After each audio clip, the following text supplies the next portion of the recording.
a shining star through the pain.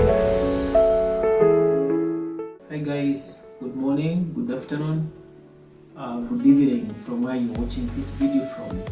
Welcome back to the Blizz community. Thank you for the love you've showed me. Thank you for how you've received, or rather how you received my first video about the story I will tell. Thank you so much. For those who have subscribed, I'm so grateful. For those who have watched and they are yet to subscribe, I'm also grateful, because I know and I believe that a journey of 1,000 miles starts with a single step. So thank you so much. I'm so much grateful. I feel your love, I feel your support, because this is a journey to give back to the society, to give back to the community, to give back to those children's homes, as I alluded in my first video. The whole vision of this journey I'm embarking on is to spread, basically to spread love, to spread hope, to those who have gone through hard stuff and they don't know how to come back. They don't know how to trust God after such an happening. And I'm just here basically to tell my story.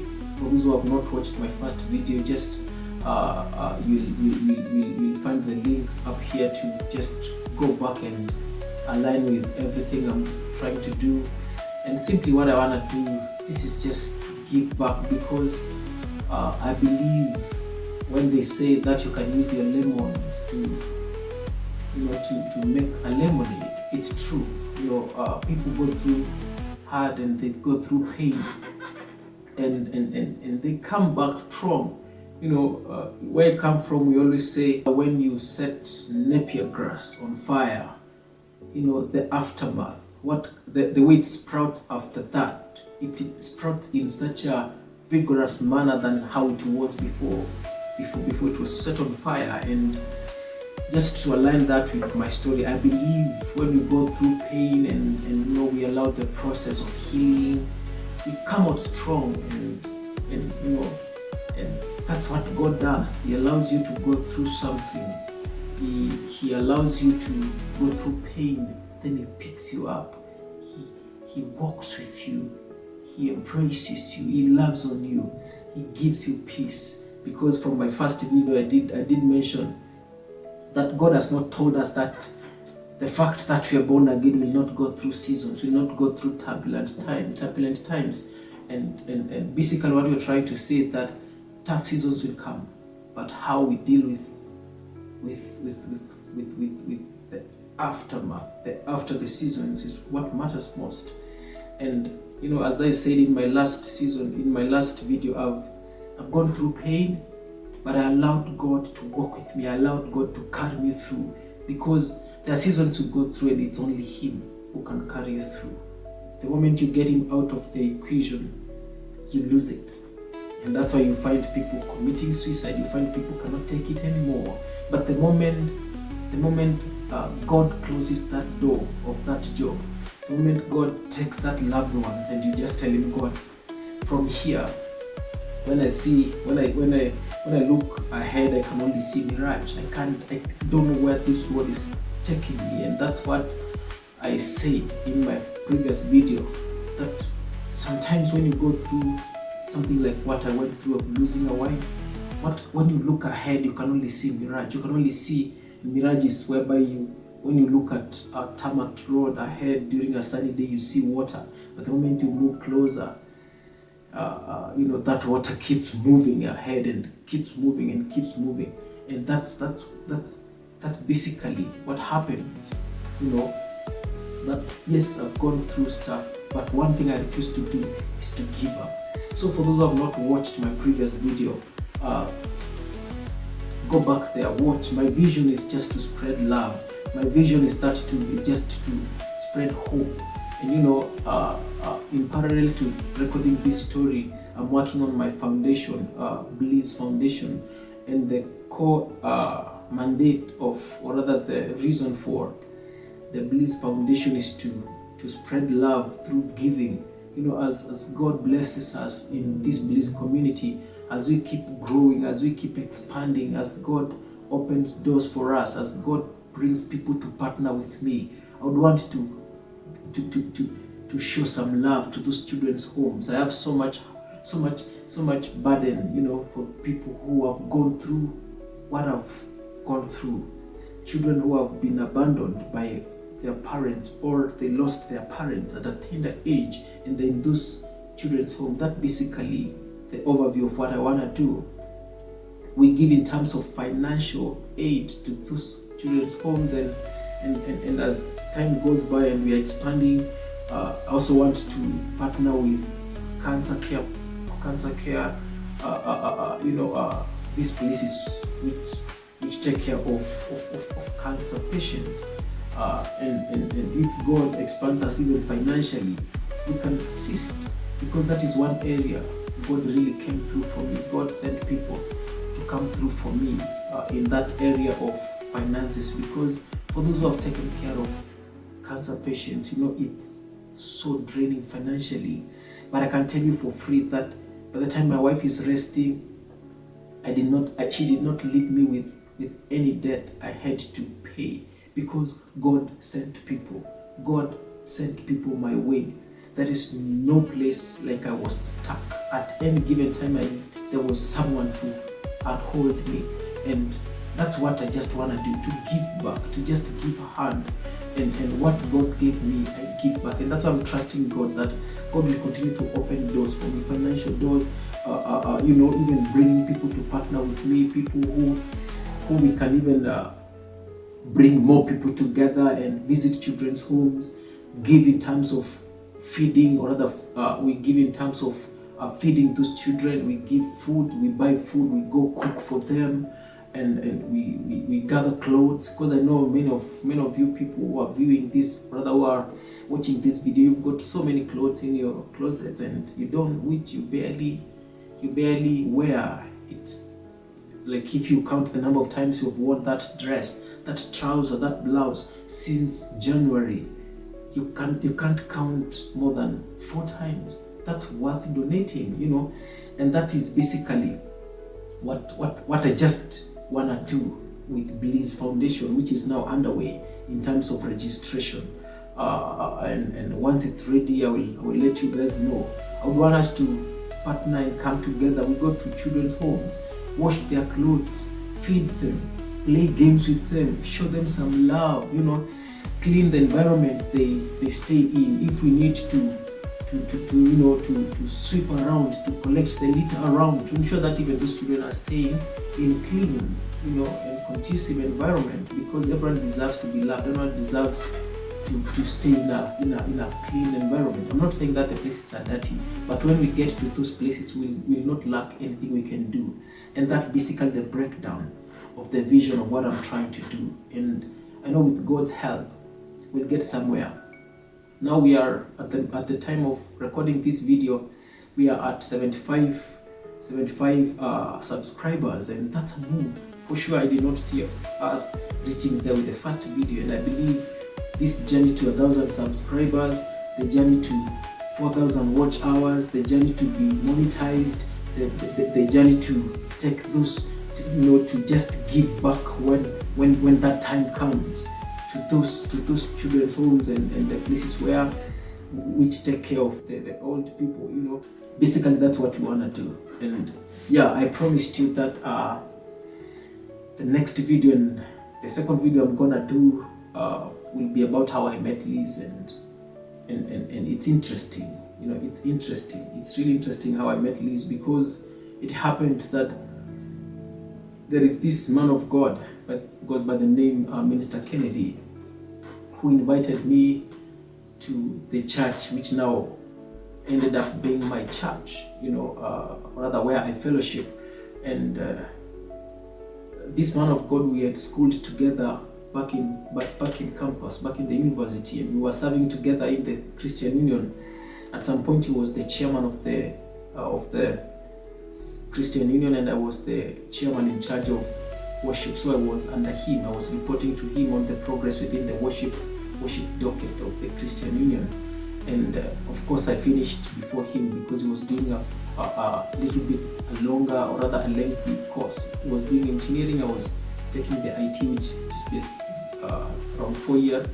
His was around 5, so I finished before him and I came to Nairobi. So he later came to Nairobi and of course joined the church before me because I was fellowshipping in another church. So this man of God invite me and I just come to have a service, and this day I come to church and I find some excellence from the gate, from how I'm received by the soldiers, all the way to the gate, to the pergola, and how I'm received by the ushers, and getting to the church, and how the ushers are showing me where to sit with those smiles, and I'm like, where have I come? Where is this place? And the level of excellence I found in that church is unfathomable.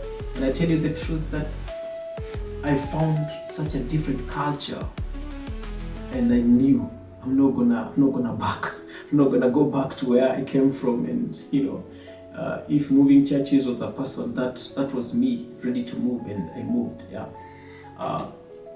And it was a service as usual, and it happened that the man was leading. By the time I'm entering the church, the praise and worship had already begun, because I did not have the time it starts, so I did not know what time it starts, and so I came a little bit late, with like 5 minutes into the praise and worship session, and I find the man of God, Minister Joshua. I think he is currently our music technical director, very gifted man of God technically, and he was leading the song by Tokozo, Jehovah is your name, and he was doing it like I had not heard anyone lead a song like that.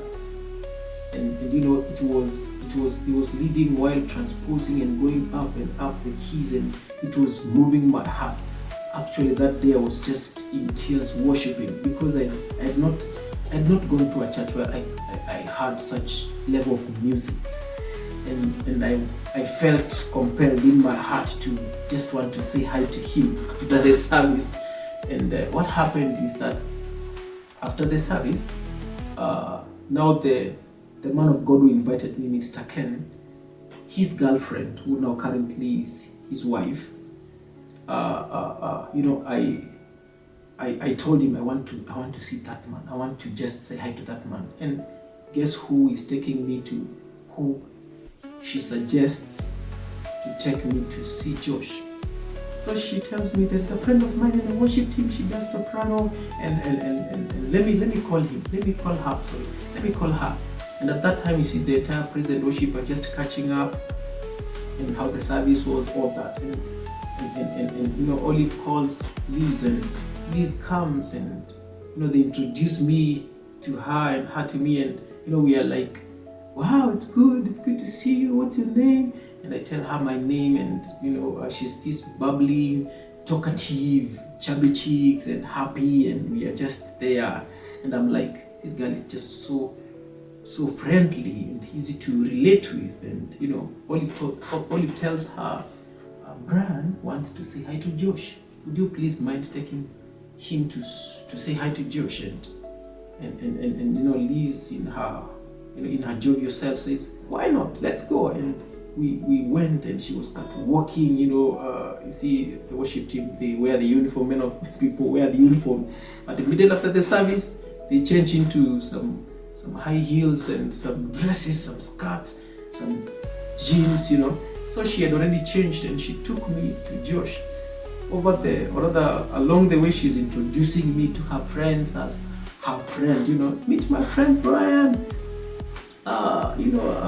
He's my friend. Welcome him to church. It's his first time in our church. And she was introducing me as if we had met like long time ago, or rather we had met elsewhere. And basically that's how we became friends. So she took me to say hi to Josh, and after saying hi to Josh, I took Joshua's number, and that day I did not take Liz's number. I was just like, I just met you, what will come of me? And I'm taking your number the first day of meeting you, and I actually had. And that's how we became friends with Wairimo. And we became so good friends that every Sunday we could, like, it became a norm, it became like a routine. That because I had not yet joined the praise and worship. Remember, it's my first Sunday in church, and I've already made it to my church because I felt I've not seen such an excellence, like such excellence elsewhere. So then the next Sunday, she's singing and we catch up after service. Nothing happens, of course, no much talking. I'm happy and that's all. The other Sunday now we just began to continue to talk, and I took her number and we happened to go home together. Like we could travel from Karen to town. Then now she bought her matatu to Zimmerman. Then I bought mine to Embakasi, and along from Karen to town, we just catching up and getting to know one another. I get to know she's a firstborn, I'm the firstborn. She's a firstborn of two, the first of three, and the conversation continues and continues. So of course our friendship continued to grow stronger and stronger and stronger until she could feel bad when I left her, like not going to town with her from Karen. Like, okay, could also feel equally the same. The moment she could maybe have some other errands to run, or she has catch ups with her friends. Most of the times she could want to catch up with a very long-term friend who now later became the wife to the brother. It's interesting. You'll get to see these people because as time goes by, I will bring them on set. Yeah, and that's how our friendship became stronger and stronger, grew stronger and stronger. But one thing I was so afraid of course I was feeling something in my heart at that time. I'm not dating, and she's in the worship team. I do not have like a specific or rather a specific department within the church I'm serving because I'm still new. So my friend now, Minister Ken, encouraged me to join ushering because I just wanted to join worship team. But when I talked to Minister Joshua told me that I need to be in the church at least, or rather I need to have been a member of the church for at least 6 months. And I said I need to be doing something. I can't just do it for 6 months, just sitting down in church.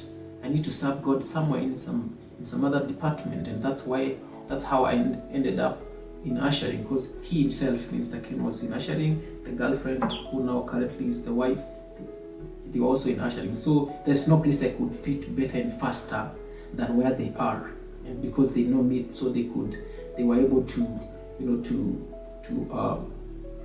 recommend me to the lead of ushering, and I did not get that much time, or rather I did not Eva took me in very fast, and I began to serve. So for all these 6 months, Wairimo was serving in worship team, I'm serving in ushering. After service, we are traveling to town together, or she's catching up with Jacinta, who now is the current wife to the brother, my brother-in-law, or rather my brother-in-law, who now at least left because they are only two. So that's how I got to meet Liz, and of course now being her friend, and her being a very close friend to Jacinta, they had also another group of guys who they could meet and pray and fellowship together after service. And of course now I had to join that group. We could meet after service and pray, and some of the things we could pray for was jobs. We could pray and love on one another, encourage one another. We could pray for God to bless us with godly spouses, and that was our prayer, that when we begin to get people to marry or to be married to, they be God-fearing people, we attract the right people, and we'll be shocked that one of the person now we were praying for was Liz, to get a husband. Because I was just feeling that I'm still down. At that time I was not working, and the girl is making some good money. Liz was already making so much money, and that ego that ego of a man. You are broke, and you don't want to agree that you are broke. Just and you allow that ego not to, rather to deter you from approaching a girl who is doing well, or rather better than you. And that is what prevented me from approaching Liz. And when everyone is praying for her, I was also praying for her. Father, I pray for this girl. I pray that you will bless her. I pray that you will bring a man to her. I pray that, I pray that, there was just that veil in my eyes which were not opened. I could not beat that ego that I can't approach, I can't date a girl who is doing better than me. And that's a problem still, today's society, where as men, many of us feel threatened when our women are doing better than us. And it got to a point where I asked myself questions. I called myself for a meeting, and I was the first in the meeting, and I asked myself a question: that what would I feel if Liz was approached by another guy, and I see him, rather I see her walking around, because one of my most dreams was to get married to a man she's serving together with. So most likely it would have been a man within the church, and I'm within the same church. So I asked myself a question: what would I feel? Rather, what will I feel if I saw Liz with another man? Like she's dating another man, or she's seeing another man. It was an absolute answer. It was like a straight answer. I will feel bad. I will feel I've lost it. I'll feel stupid. I'll feel my fear has deterred me from going for what I wanted.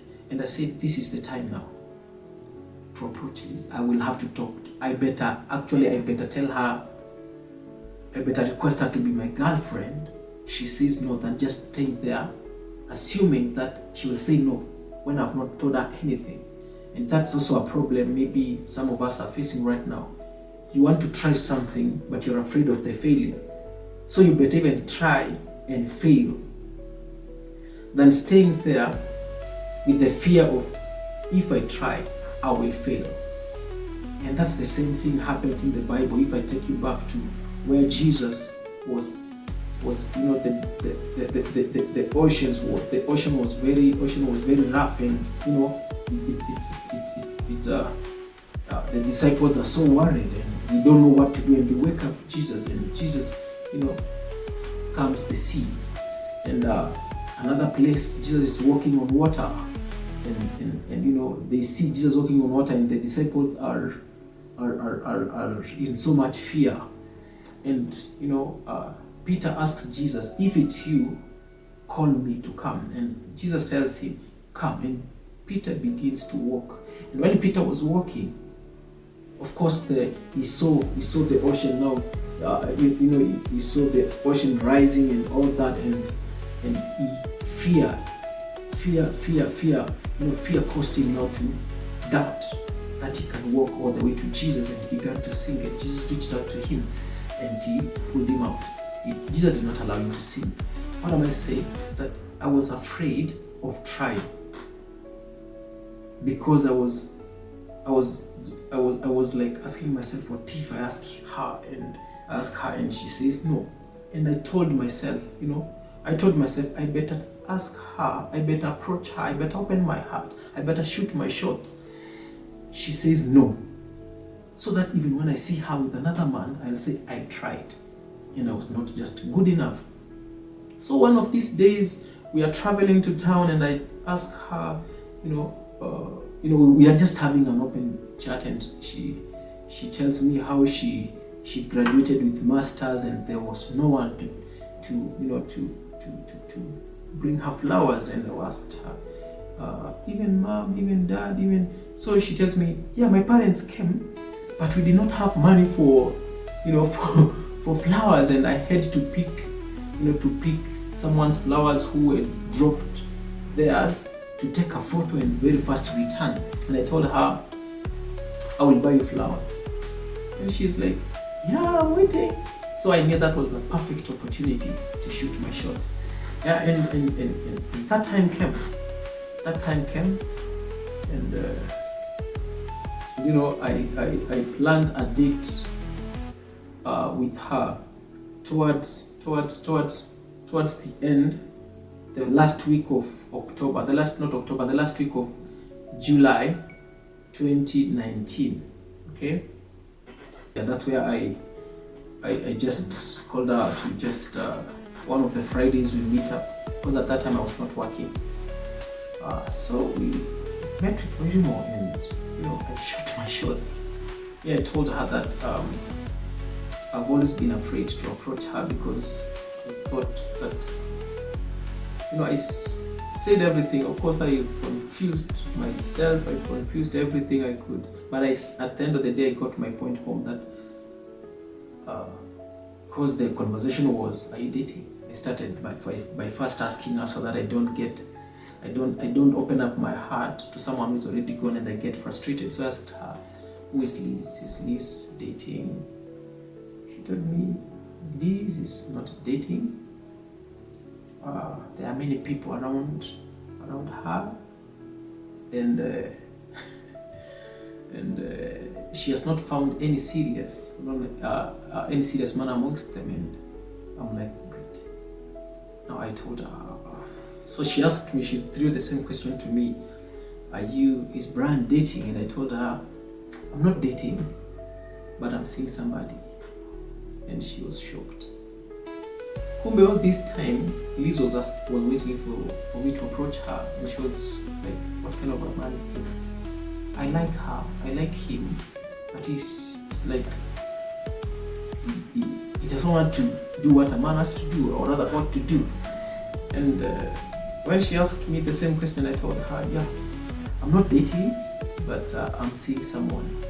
And she asked me, "Okay, what are you seeing?" Me, I don't want to be beaten because I've snatched someone's husband. At that time, I knew it was the perfect time to say it as is.